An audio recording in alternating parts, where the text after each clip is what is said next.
Head and blah, pull on, no, but Tilo Bertha, cause you do both take you out,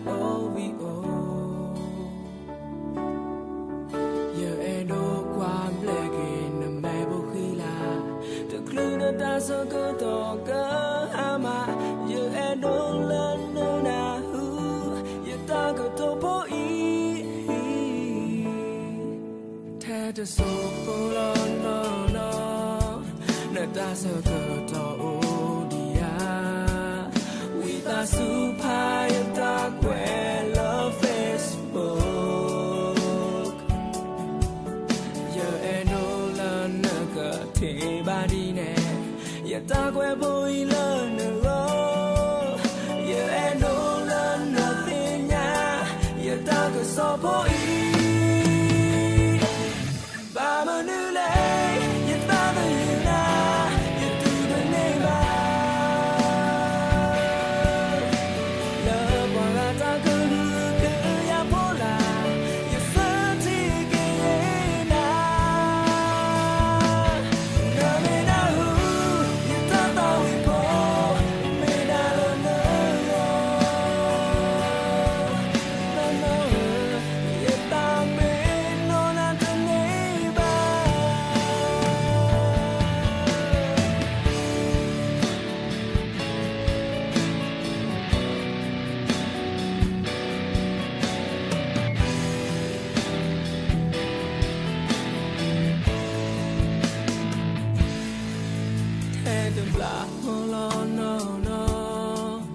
That's a good idea.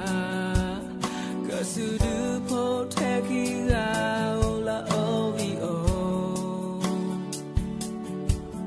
you ain't no quam black in the Bible, the clue that's a good dog, you ain't no learner, who you talk to boy.